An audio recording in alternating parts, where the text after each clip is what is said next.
عملیات پنکیک. فصل اول. مانجید توی مدرسه جدیدش هنوز هیچ دوستی نداشت. توی کلاس اون کنار دیزی می نشست. اما دیزی فقط با پریا دوست بود. موقع نهار مانجید کنار لوکا نشست. اما لوکا بیشتر با لیلی حرف می زد. وقت زنگ تفریح اون تنهایی با توپش به دیوار می زد و توی دلش آرزو می کرد که ای کاش الان توی مدرسه قبلیش بود. تا اینکه یک روز چهارشنبه مانجید متوجه شد داره با پسری به اسم لئون نقاشی یک اژدها رو می کشند. لئون با مانجید فرق داشت. اون قدش بلندتر و موهاش مجعد بود. لئون توی بازی‌های کامپیوتری حرف نداشت. از اون روز به بعد اونا دوستای خوبی برای هم شدن و زنگای تفریح با همدیگه توپ بازی می‌کردند. فصل دوم. یک روز لئون از مانجید دعوت کرد تا بعد از مدرسه به خونه‌شون بیاد. اون بهش گفت چطور فردا بیای؟ ما میتونیم تا خونه با هم باشیم و مطمئنم پدرم ازت میخواد عصرونه رو با ما بخوری. اما مانجید تو دلش میترسید. اون هیچ وقت برای عصرونه خونه کسی دعوت نشده بود و خیلی چیزا بود که نگرانش باشه. مثلا اگه اونا یه سگ ترسناک داشته باشن چی؟ اگه پدر لئون یه اژدهای آتشین باشه چی؟ اگه من توی بازی‌های کامپیوتری ببازم و لئون بهم بخنده چی؟ اما بیشتر از همه مانجید نگران چیزی بود که برای عصرونه میخواستن بخورن. اگه نخود فرنگی باشه چی؟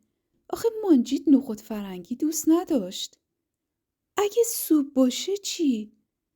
مانجید سوپ هم دوست نداشت. اون از سوپ حتی بیشتر از نخود فرنگی بدش میومد. و از همه بدتر اگه پنکیک باشه چی؟ مانجید پنکیکای مامانش رو اصلاً دوست نداشت. اونا ضخیم و چسبناک بودن و فقط هم طعم لیمو میدادند. مانجید بیشتر از نخود فرنگی و سوپ از پنکیک بیزار بود.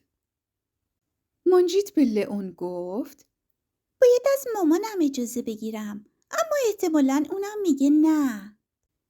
برخلاف تصور مانجید، مادر اصلاً مخالفتی نکرد. اون به مانجید گفت خب چرا توپت رو با خودت نمیبری؟ اگه از عصرونه خوشت نیومد فقط میتونی تشکر کنی و بگی که گرسنه نیستی.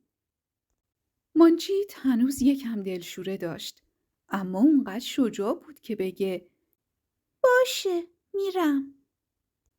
فصل سوم.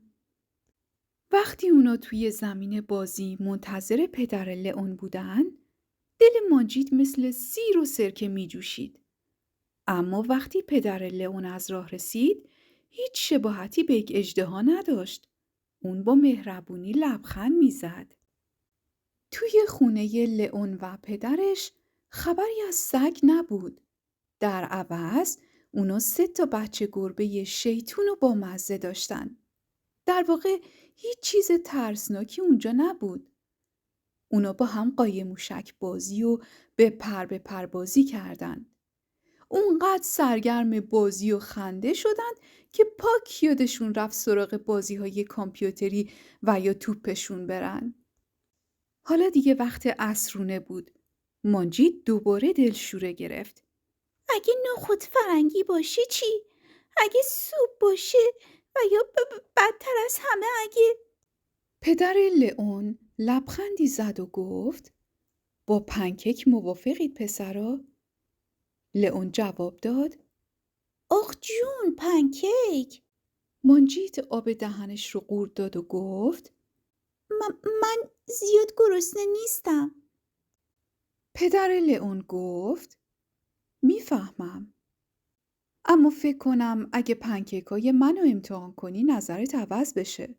لئون هم حرف پدرش رو تایید کرد. همینطوره، پدر من استاد پنکیک درست کردنه. پدر لئون گفت حالا دیگه وقت دیدن و یاد گرفتنه. فصل 4. وقتی لئون توی آشپزخونه به پدرش کمک میکرد تا مواد پنکیک رو هم بزنه، ماجید خوب تماشا میکرد و بعد خودش هم بهشون کمک کرد. لئون به پدر کمک کرد تا مواد رو کم کم داخل ماهیتابه بریزه. ماجید خوب تماشا میکرد و به صدای جلز و ولز پنکیک ها گوش میداد. بعد خودش هم این کار رو امتحان کرد. ماجید نگاه کرد که لئون با کمک پدرش پنکیک ها رو توی هوا بالا انداختن. بعد خودش هم خواست این کار رو انجام بده. یه لحظه با خودش فکر کرد الانه که پنکیک بره بالا و به سقف بچسبه. اما خوشبختانه دوباره توی ماهیتابه برگشت. چه پنکیکای نازک و خوبی! همون چیزی که ماجید همیشه دلش میخواست. پدر لئون گفت احتمالاً تا الان دیگه باید گرسنه شده باشی. ماجید گفت همینطوره. پدر لئون گفت دوست دارید روش رو با چی تزیین کنیم؟ هرچی بخواید اینجا هست. ماجید با تعجب پرسید منظورتون رو متوجه نمیشم. مگه اونا فقط طعم لیمو ندارن؟ پدر لئون خندید و گفت البته که نه. حداقل توی خونه ما نه. لئون گفت ببینم نظرت درباره شکلات و یه توت فرنگی چیه؟ ماجید باورش نمیشد. لئون گفت مربا یا حتی پنیر. توت فرنگی، مربا، پنیر یا شکلات. ماجید عاشق همه اونا بود. اون با دستپاچگی گفت من اونا رو میخوام. پدر گفت کدوم یکی رو؟ ماجید جواب داد منظورم اینه که همشونو لطفاً. لئون خندید و گفت منم همینطور.